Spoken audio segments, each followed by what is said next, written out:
앞으로 지금 장에서 7월달 장에 장이 흔들리든 말든 계속적으로 좀 관심 있게 봐야 될 섹터는 바로 이쪽입니다. 그러니까 요게 이제 가로축이 보니까 오른쪽으로 가면 이제 약간은 좋았지만은 자신감이 약화되는 건데 숫자로만 놓고 보면 여기 영선이 기준이니까 네. 오른쪽이 좋은 거예요. 그다음에 여기 영선 기준으로 해서 위쪽이 좋은 거예요. 위쪽이.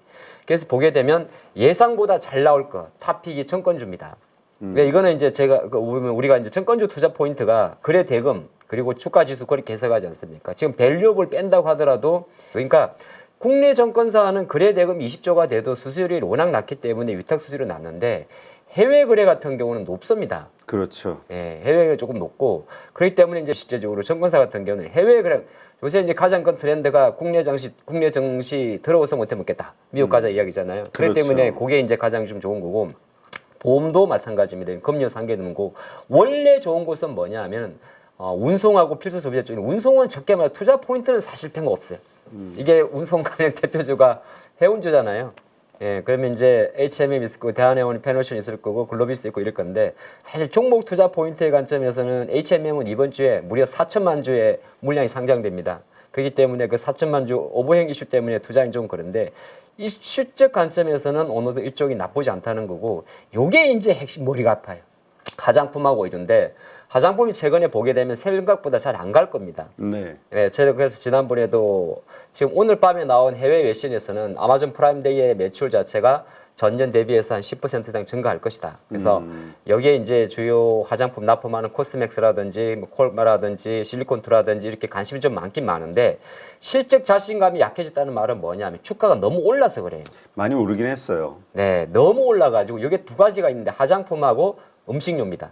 이게 너무 많이 올라가지고 오히려 이제 실적 자체가 부담이 돼버리는 섹터가 좀 있고 의류 쪽은 사실 이게 여기는 제가 저거는 동의를 좀 못하겠는데 영향이 있는데 의류는 조금 달라요. 그러니까 뭐냐면 국내나 중국에 포커스를 맞추는 뭐 포커스까지는 아닌데 한섬이나 LF라든지 아니면은 네, 그런 쪽은 조금 어렵고 대신 영원무역이라든지 한세실업이라든지 이런 기업들 쪽은 나쁘지가 않습니다. 좀 보시면 좋을 것 같고 근데 반도체가 여기 보면 독보적으로 여기 있는데 그런 건 몰라 이렇게 돼 있거든요. 근데 이거는 정확히 말하면 딱 두 친구 이야기입니다.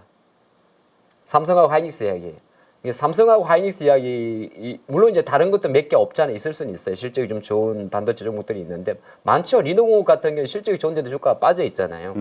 근데 이제 중요한 거는 실적이 좋아서 빠진 게 아니고 모멘텀이 약해져서 빠진 거거든요. 똑같은 이야기인데 주가라는 게 실적이 좋아서 빠지는 경우도 있고 모멘텀이 약해서 빠질 수가 있습니다. 그러니까 지금은 반도체 같은 경우는 정확하게 대형주 큰돈 장세이기 때문에 실제 그런 건 몰라라고 제가 적어둔 거는 큰 돈이 버티는 거고 잔돈은 빼놨다는 겁니다. 네. 그 관점으로 조금 보셔야 돼서 말씀을 드리겠고 그 다음으로 이제 이어질 게 뭐냐 하면은 요게 이제 증권사에서 하반기에 대한 실적 전망치를 조금 낮게 봅니다. 그 이유를 물어봤더니 수출 효과에 대한 환율 효과에 대한 어떤 수출 증가율에 대한 부담을 좀 이야기하는 것 같아요. 환율이 떨어질 것이다. 네, 환율이 어느 정도 좀 강세가 좀 제한적이지 않을까. 그는 가장 큰 이유가 그 출발점은 미국 금리 인하 있는 거죠. 그렇죠. 예, 미국이 금리를 인하하는 쪽으로 지금 거의 구도를 굳혀가기 때문에 그런 관점에서는 뭐 트럼프 당선 가능성 때문에 강달러가 유지된다고는 합니다만은 추세적으로 지금 미국의 10년물 국채 금리가 4.2까지 정도 있잖아요. 그리고 오늘 보니까 처음으로 6개월 만에 2년물하고 30년물의 스프레드가 양전했더라고요. 원래 경기 같은 경우는 장기채가 단기채보다 금리가 높거든요. 물론 2년물과 30년물을 상대 비교하지는 않지만은 그러다 보니까 이제 일각에서는 1,400원대 정도를 하더라도 우리나라가 이거 환율 효과를 보는 거니까 수출 증가율 자체가는 나쁘진 않는데 추세를 가져가게 되면 증가율 자체가 조금 내려가지 않을까. 그러니까 보수적으로 가정을 한 것 같아요. 이거는 이제 환율을 좀 감안한 겁니다. 예, 그런 이제 불확실성은 좀 있다는 거고 그냥 막연하게 우리가 말할 때 지금 7, 8월 달에 만약에 현대나 기아차의 주가가 조금 신다면 뭐 이게 사실 그렇게 바로 연결되지 않고 이 현대 기아의 주가가 쉬는 것 자체는 6월 말 7월 초순에 밸류업으로 상승했던 효과가 빠지고 있는 거거든요. 네. 그럼 그 종목들은 언제 정도가 좀 좋냐면은 현대차, 기아차 같은 경우는 제가 꼭 말씀드려서 그런 게 아니라 추가적으로 이제 전략을 좀 드린다면 지금은 조금 기다려야 될 때입니다. 이게 시점을 제가 뭐 정확히 맞출 수는 없는데 이 차트를 보고 맞추는 건 아니에요. 현대나 대형주들은 뭘 기다리는 거냐면 때를 기다려야 되는데 보통은 이벤트가 있어야 되잖아요. 네. 그럼 이번 주는 아예 안 보는 게 낫습니다. 뭐 다는 한다는 말은 좀 그런데 현대도 많이 기하만 주고 그거 왜 그러냐면 오늘 방송 첫 번째 제가 이벤트가 뭐였냐면 실적 발표가 이번 주는 빅 이벤트 실적이 이번 주가 아니고 다음부터 진행되거든요. 그러니까 이번 주 전체 매크로 지표를 놓고 보게 되면 뭐 트럼프 하는 거는 잘해야 2, 3일짜리고 그게 되면 주 중반으로 내려가면서 어느 정도 대형주로 도는 수급 자체가 좀 약해지고 외국인들도 어제부터 보면 이틀 연속 매수를 좀 덜 한다는 거죠. 그런 관점을 좀 보시면 좋다 그런 말씀 드리겠고 조금 기다려 보시면 이렇게 싸게 살 수가 있잖아요. 기아도 마찬가지고. 그러면 지금 이제 요걸로 조금 넘어가면 이게 근데 조금 잔잔바리 치고는 자금이 조금 단방에 안 끝날 수가 있어요. 이제는 진짜 전쟁이 끝날 수 있다라는 기대감이 커지니까. 좋은 끝남은 아니죠. 쉽게 말해서 무기시고는 안 줘줄 거니까 니들이 알아서 끝내라는 거죠. 그렇죠. 그러니까 그게 이제 트럼프나 미국의 생각인데 사실 그거 아니다 그래도 이제 오래 늦어왔는데 이게 뭐냐면 파란선이 코스피 지수고 초록색을 제가 건설업종으로 한번 비교를 해봤거든요. 이게 지금 상승하는 원래 건설업종이 시장을 주도하는 경우는 잘 없습니다. 잘 없는데 이게 이제 2월달에 잠깐 간 적이 있죠. 그때는 왜 그랬냐면 그렇습니다. 밸류업 때문에 간 거죠. 저 PBR이 좀 부각되면서. 근데 건설주가 저 PBR을 부각되는 거는 당연히 오버페이스이기 때문에 그 후광 효과는 한 달 만에 바로 이제 원위치 본색이 드러났던 거고요. 지금 같은 경우는 주가 지수가 꼬역꼬역 하는 상태 갑자기 상하는 것은 역시나 뭐 트럼프도 BBB 법안이 있는 거잖아요. 네. 그렇기 때문에 트럼프발 미국 대선발 또 트럼프도 될 수 있고 바이든이 2기가 간다고 하더라도 바이든 2기발 인프라 정책 관련주입니다. 그러니까 이건 누구에 단정할 필요는 없어요. 모든 공통점이 미국은 세 가지는 똑같이 가거든요. 리쇼어링이라는 단어를 보면서 그게 리쇼어링의 메인 자체가 인프라 쪽입니다. 거기에는 이제 바이든 쪽에서는 아무래도 전력 인프라가 좀 강했던 거고요. 그런 관점이고 우크라이나 재건 같은 경우는 옵션으로 붙여봤는데 실제적으로 보니까 어제 종목으로 치게 되게 되면 감리 회사, 그다음에 건설 기계 그런 종목들이 많이 좀 올랐는데 이게 아이러니하게도 말이죠. 감미라 그러면 대표적인 회사가 한미글로벌 같은 기업입니다. 네. 주가는 어제 발딱 올라와 있을 건데 우크라이나 하면 거기가 가장 먼저 오르는 것 같긴 하던데. 네, 우크라이나 하면 보통 SY 패널 같은 것도 많이 움직이죠. 왜냐하면 감리는 우리가 이제 건물을 짓거나 개발을 할 때 이제 이렇게 환경 평가나 모든 걸 평가하는 거고 SY 같은 경우는 판넬이잖아요. 네. 그러니까 임시 거처나 임시 주택 같은 걸 하는 거니까 재건 쪽으로 가면 보통은 임시 주택이나 그런 거고 아니면 철도를 놓는 거고. 전체 부동산 개발 쪽으로 간다면 하면은 그렇게 하는데 한 가지 힌트가 있었더라고요. 모든 건설업종이나 이쪽이 정확하게 7월 지난주 목요일부터 움직였습니다. 네. 내가 아차 봤는데 바빠가지고 놓쳤는데 이날 사실 공식적으로는 우리나라가 금통위가 12연속 동결을 하면서 실제적으로는 만장일치 동결이었더라고요. 그런데 만장일치 동결은 동결이었는데 약간 밑밥을 털어놓은 건 있습니다. 우리도 이제 그러니까 우리나라의 기준금리 정책은 최소한 미국이 하고 나서 하겠다는 거거든요. 근데 이거는 이제 공식적으로 놓고 보게 되면 지금 현재 한국의 기준금리가 3.5, 미국이 5.55니까 200베이스 포인트 이제 달러 유출을 좀 염려할 수가 있겠는데 그걸 가지고 그럴 것 같지는 않고 그냥 우리나라 습성이 그래요. 그러니까 우리나라의 통화정책 자체가 미국보다 먼저 움직이는 경우가 생각보다 덜합니다. 사실은 해도 돼요. 제가 볼 때는. 그러니까 무슨 말이냐면 왜 200베이스 포인트 자체에서 금리 인하를 해도 되는 이유 중에 하나가 이제 우리나라가 7월 2일부터 지금 7월 4일부터 외환시장 24시간 개방해놨죠. 여기에다가 지금 외국인 투자 등록제를 23년도 12월부로 폐지를 했고 올해 9월 달에 세계 채권지수 편입 자체가 유력하단 말이죠. 세계 채권지수가 따라가는 글로벌 자금이 5조 달러인가 5억 달러 정도 된다고 합니다. 아마 5조 달러일 거예요. 네. 그러면 대부분 나라 올해 9월 달에 들어갈 수 있는 나라가 한국하고 인도 쪽인데 그리 되게 되면 이제 채권 쪽으로 외국인 달러 자금이 들어오니까 그리고 또 최근 한 그러니까 12개월 연속이니까 얼추 1년 이상 미국과 한국의 그 200베이스 포인트의 환율 스프레드를 가지고 달러 유출이 많았느냐 오히려 달러가 유입이 될 것도 없잖아 있거든요. 주식으로 생각하면 그런 관점이 있기 때문에 제가 볼 때는 시장에서는 지난주에 금리 동결을 하면서 10월 달로 무게를 실었지만은 실제적으로 이런 분위기라 그러고 현재 미국이 거의 90%의 확률로 9월 달에 금리를 인하한다고 하는 거는 한편으로 놓고 보게 되면 요 기업들의 상승세가 딴 거 볼 거 없고요. GS가 올라간다는 거는 이거는 국내 건설사 중에서 아파트 관련 익스포저가 큰 GS 건설이 올라간다는 거는 그렇죠. 이제 어느 정도 우리가 건설 건자재 업종에 대해서 지켜볼 필요가 있다는 겁니다. 물론 이게 주도적으로 가지는 않을 거예요. 그렇죠.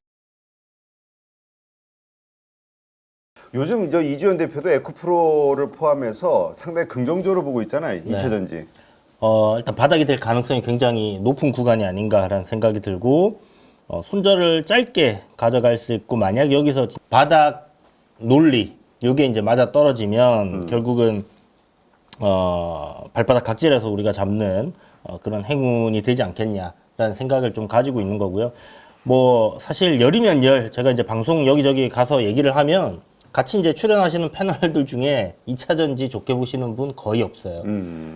그만큼 분위기가 지금 완전히 바뀌어 있는 상황이고 그도 그럴 것이 역배열입니다. 저도 뭐 그냥 기술적인 분석을 놓고 보면 굳이 지금 살 필요 없다 이런 생각을 하고 있고요. 121선 돌아가는 거 흐름 보면서 추세 전환되고 더 비싸게 사도 괜찮다라는 생각을 합니다. 그런데 한국의 어떤 그 반도체 그리고 그만큼의 비중은 안 되지만 아직은 그럴 가능성이 높은 한국의 미래를 좀 먹여 살릴 수 있는 어떤 제조업단의 큰 기둥이라고 하면 2차 전지가 될 거예요. 그런 그 성장을 하고 있다는 건 분명하거든요. 네. 그렇다면 이게 이제 대부분의 종목들의 실적 가이던스 잡히는 것들은 지금 2025년에 이익이 나온다라고 되어 있어요. 그리고 뭐 LG엔솔 같은 경우는 계속 이제 물론 뭐 보조금 혜택 뭐 이런 논란이 있지만 어쨌든 이익이 분기로 계속 지금 나오고 있는 상황이고 하기 때문에 그게 이제 폭발적으로 증가하느냐 못하느냐 요거 하나 하고 그 다음에 이익이 2025년도에는 그동안에 그렇게 배터리 그 찬양론을 펼쳤던 분들이 원하던 실적이 나올 것인가 하는 그 관건 그리고 이거를 주가가 선반영한다라면 지금쯤이 바닥이 돼야 됩니다. 6개월 정도 선행하잖아요. 네. 그렇다면 지금 뭐 7월이니까 그리고 금리 인하에 따른 뭐 수혜 이런 거 생각하면 글쎄요 뭐 지나봐야 알겠죠. 틀릴 수 있습니다. 틀리면 뭐 아래 깨질 때 손절하면 되는 거고 기준은 제가 방송에서 다 이야기를 드렸었고 최저점 구간에서 뭐 예를 들어서 에코프로다. 에코프로 기준을 이야기 드렸죠. 요 최저점 구간에서 매수를 하신 이 밴드대에서 매수를 하신 분들은 그냥 뭐 여기 이탈하면 5% 손절하면 되는 거고 여기서 사신 분들은 여기 일단 기준을 잡고 보는 거라고 말씀드렸어요. 그래서 그 기준을 이탈시키지 않고 지금 이렇게 올라왔는데 아마 이게 바로 치고 가는 그런 그림은 좀 쉽지 않을 것 같고요. 어저께 대표님이랑 저랑 이 시간에 그 얘기 했잖아요. 2차 전지 트럼프가 총 맞으면서 와 이거 하는 바람에 그렇지. 어떻게 되겠냐. 그래서 제가 이제 어제 한국장은 안 좋았어. 그냥 뭐 일본장이 워낙 안 좋았기 때문에 그 영향이었다는 좀 생각이 들고요. 그 2차 전지가 그런 논리로 빠지면 방산주가 터지지 않겠습니까 했는데 방산주 진짜 다 터져버렸어요. 아침에 좀 올라갈 때만 해도 그냥 뭐 미국의 어떤 그 해프닝으로 어느 정도 갭 상승하고 조금 움직이다 끝나겠지 했는데 하루 종일 그냥 장이 안 좋다 보니까 수급이 쏠리는 쪽으로 계속 움직여버리는 그런 상황이 발생했고 그런데 방산주는 수혜인데 2차 전지는 악재다 하면 사실 엄청나게 빠졌어야 됐거든요. 그렇죠. 근데 어제 사실 에코프로 보면 그렇게 빠지지 않았고 뭐 오늘 뭐 시간차 공격 오늘 조정 받을 수도 있겠지만 LG 에너지 솔루션을 보면 좀 빠지긴 했어요. 한 4% 정도 빠졌나요? 어저께 3.4% 정도 저가가 4.16인데 빠지긴 했는데 이게 뭔가 요 단기 추세를 훼손한 건 아니기 때문에 요 구간을 봤을 때 아니기 때문에 아직은 괜찮다는 생각이 들고 21선의 눌림을 받을 수 있다. 한 35만 원짜리 부근 요런 구간까지는 한번 툭 밀었다가 다시 반등 나올 수 있기 때문에 그런 관점으로는 뭐 여전히 저는 그 바닥론이 될 수 있다라는 관점은 유지를 한다라고 생각을 하시면 될 것 같아요. 뭐 어느 날 나와가지고 제가 틀렸습니다, 여러분. 손절해야 됩니다. 이런 얘기를 할 수도 있어요. 저점이 깨지게 되면 그런 이야기를 드려야 되는데 저점이 깨지지 않으면 뭐 계속 그 관점을 유지를 할 겁니다. 그러면 사람들 그런 얘기 하거든요. 아니 뭐 맨날 좋다 하다가 안 좋다라고 얘기한다고. 근데 매일매일 주가가 변화하잖아요. 매일매일 어떤 그 트럼프가 총 맞을 줄 누가 알았습니까? 그 시장 시황이 계속 바뀌고 있고 그런 상황에 유연하게 유연한 사고를 가지고 거기 대처를 해야지 맨날 뭐 자기가 한번 이렇게 얘기했다고 해서 그거 계속 고집할 수는 없는 거예요. 그게 주식이라는 거고 어찌됐든 유연하게 지금은 일단 금리 인하가 9월 달로 다가왔다라는 점에서 시장의 판이 성장주로 우리나라는 7월 1일부터 지금 바뀌었다라는 거. 거기에 일단 주요한 섹터는 제약바이오, 그 다음에 이 2차 전지 이런 부분들이 있다라는 걸 여러분들이 기억을 하시고 거기에 따른 어떤 그 전략을 수립을 하는데 2차 전지 쪽은 신고가 랠리가 나오고 있고 뭐 이런 종목들 많잖아요. 지난번에 이제 이야기 드렸던 시가총액으로 어저께도 이야기 드릴 때 제가 금요일 날 시총 거래대금 상위 종목 중에서의 이런 뭐 이야기를 드렸을 겁니다. 알테오젠이라든지 유한양행이라든지 이런 종목들 이야기 드렸잖아요. 이거 보시면 어저께 시장 전체가 방산주 트럼프라는 키워드에 초점이 맞춰져서 관련한 거의 모든 카테고리 갖다 붙일 수 있는 파생될 수 있는 키워드는 다 갖다 붙여 갖고 올렸거든요. 방산 올랐죠, 재건 올랐죠, 그 다음에 뭐 아까 얘기하셨던 뭐 인프라 투자 같은 그런 부분까지 이제 전부 다 싹 올랐고 남북 경협주까지 올라가더라고요. 그런 거 보면 일단은 뭐 여기가 계속 갈지 이 키워드가 계속 갈지는 모르겠지만 제가 항상 이야기 드리는 건 3일 정도는 거래대금이 크게 쏠린 거는 먹을 구간이 있다. 바로 죽지는 않는다라는 관점으로 좀 보셔도 될 것 같은데 일단 방산주는 실적 자체가 괜찮고 뭐 LIG 넥스원 같은 게 어제 대장으로 움직였는데 그 비군 관련해서 테스트 통과했다라는 얘기가 나왔죠. 이제 그 이야기를 제가 LIG 넥스원 이야기할 때마다 한 번씩 계속 드렸었는데 이게 이제 재료 소멸이냐 아니면 아니냐 요 논리가 있는데 어제 나오고 나서 주가가 올라버렸어요. 네. 안 빠졌단 말이죠. 신고가를 갱신을 했고 그러면 LIG 넥스원 같은 경우는 이제 이 비궁이 테스트 통과했는데 그래서 미국에서 사줄 거냐 안 사줄 거냐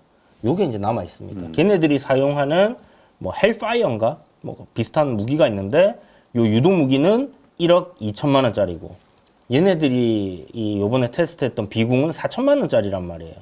그럼 요거 한 발 쏠 돈으로 요거 세 발 쏠 수 있으니까 가성비가 엄청나지 않습니까? 그래서 뭐 그런 부분에서 수주가 될 것 같은데 그런 수주가 이제 또 터지는 모멘텀을 기다리겠죠. 그러면 우리가 여기서 와 이거 신고가고 장대 양봉에 거래대금 섰으니까 이거 오늘 우와 이렇게 가야 된다 갈 수도 있겠지만 그거 따라 붙지 마시고 거래대금 터지고 조금 눌렸다가 갈 수 있는 그런 흐름에 동참을 하시는 게 좋지 않겠나 이렇게 생각을 합니다. 그래서 오늘은 돌파 이후에 눌린 구간이 나온다라면 뭐 그런 음봉의 저점단에서 돌리는 흐름 뭐 오늘이 될지 뭐 내일이 될지 모르겠지만 이렇게 좀 돌리는 흐름이 나와준다라면 그때 공략하는 관점 보시고요. 이거 오늘 그냥 만약 시세 나오면 뭐 반짝하고 끝날 가능성이 좀 있지 않겠나 이렇게 저는 생각을 하고 있습니다. 자 그래서 방산주들은 그렇게 보시고 바이오주들은 좀 전에 얘기 드렸던 그냥 이거 계속 보시면 돼요. 추세 살아있거든요 아직. 뭐 펩트론이 11선을 이탈한다라면 요거는 20선까지 내려오겠거니 이렇게 생각하시고 박스권 하단 자리 뭐 이런 데서 공략은 해볼 수 있지만 일단 어려워질 수 있다라는 거 이렇게 들어눕기 시작하면 어려워질 수 있습니다. 셀트리온 박스권 하단 자리에서 상단까지는 올라올 것 같다 얘기 드렸는데 이미 뭐 거의 다 올라와 있는 상황이죠. 지금 이것만 한 7% 정도 되겠네요. 이거 이제 돌파하고 이렇게 추세를 상승으로 만들어서 가는지 그런 흐름을 봐야 될 거고요. 그 유한양행이 렉나장가 요거 다음 달입니다. 8월에 FDA 승인 이슈가 있어요. 그러면 우리 요번에 일정이 잡혀 있던 거 뭐 HLB도 그랬고 대왕고래도 그랬고 뭐 지금 원전도 D 플러스 이제는 2죠. 수요일 날 17일 날에 이제 우선 협상 대상자 발표가 있을 수 있다. 이래 가지고 지금 올라가는 거기 때문에 어제 원전주들도 올랐어요. 그것처럼 일정이 다가오는 것들은 일단 기대감이 커지기 때문에 상승 흐름들이 나오는데 또 유한양행이 뭐 자회사 비만 관련해서 붙여갖고 신고가를 뚫어냈지만 그런 그 이슈도 있다. 다음 달까지의 어떤 모멘텀이 있기 때문에 이것도 계속해서 트레이딩 관점으로 우리가 봐야 된다라는 얘기를 드리는 거고요. 뭐 이게 계속 뭐 쭉쭉쭉쭉 매일 올라주면 참 좋겠지만, 글쎄요, 뭐 또 눌렸다가 가주면, 저점에서 이평선 부근이나 뭐 이런 데서 매수할 수 있는 포인트들이 나오지 않겠나라는 생각이 들고요. 뭐 5분봉이나 한 15분봉 정도 보셔가지고 지지와 저항 자리들을 한번 찾아보세요. 지금 보면 한 뭐 대략적으로 95,000원에서 96,000원 자리가 이렇게 지금 어저께도 내려오다 여기 지지를 받았잖아요. 그러면 오늘 이런 구간에서 또 내려오면 지지를 받고 올릴지, 아니면 요거를 깼다가 물량을 또 투매가 나오겠죠. 지지 라인을 깨면 그런 걸 받고 또 올리는 그림이 될지, 아니면 조정을 좀 딥하게 주게 될지, 이런 걸 봐야 되는데, 저는 뭐 바이오 제약 바이오 섹터가 지금 뭐 딥하게 글쎄요, 조정을 줄 것 같지는 않습니다. 시장 상황도 너무나 좋기 때문에 그런 상황에서 뭐 이게 급락이 나와라, 급락 나오면 기회가 되는 거죠. 근데 오늘 미장 보면은 바이오 섹터가 헬스케어 섹터가 그렇게 좋은 것 같지는 않던데. 그렇죠. 뭐 근데 국내 시장에서는 그 7월 1일부터 달렸잖아요. 그때 뭐 미국에서 제약 바이오 섹터들이 엄청나게 달리고 있었냐, 그런 게 아니에요. 그러니까 성장주 단으로의 돈이 가는 건데, 우리나라는 이제 대표적인 섹터가 여기다 보니까 이게 움직임이 나오는 거고, 대부분이 이제 개별 이슈로 가잖아요. 비만도 됐다가 뭐 이 렉나자라는 뭐 암 관련된 그런 부분이라든지 이중항체라든지 뭐 이런 걸 개별 이슈로 가기 때문에, 어쨌든 섹터 전체적인 우상향 신고가 가는 종목들이 굉장히 많이 나오고 있다라는 거는 이쪽 섹터가 굉장히 지금 좋다라는 걸 얘기해 주기 때문에, 그런 섹터 내에서 트레이딩을 할 때 확률이 성공할 확률이 높아지는 겁니다. 그래서 그런 부분으로 접근을 하시는 거고, 뭐 바닥에 있는 것들, 그러니까 에코프로나 이런 거 역배열이잖아요. 근데 제가 이야기를 드린 건 투자의 관점인 거예요. 거기서 뭐 3% 띡띡이 물론 할 수 있습니다. 그것도 포인트를 살려가지고 거래량 들어오고 하는 거에서 지지저항 맞춰갖고 할 수는 있겠지만, 역배열에서 돌아갈 때는 모아가지고 정배열로 들어가면서 쫙 가는 거를 먹어야 되는 거고, 정배열 우상향 신고가 가는 거는 그냥 트레이딩 관점으로, 거기 들어가서 물론 비중 크게 들어가서 5% 수익 날 때 비중을 줄여내고, 나머지 그 수익금을 담보로 해가지고 쫙 시세를 뽑아먹는 그런 방법들도 있긴 하겠지만, 어쨌든 그 접근 자체는 거기서 뭐 어마어마한 수익이 날 거야 이거보다는 그래도 시세 연속성이 계속 진행될 거니까 그 안에서의 매매 관점으로 붙어보자라는 생각을 갖는 게 중요한 겁니다.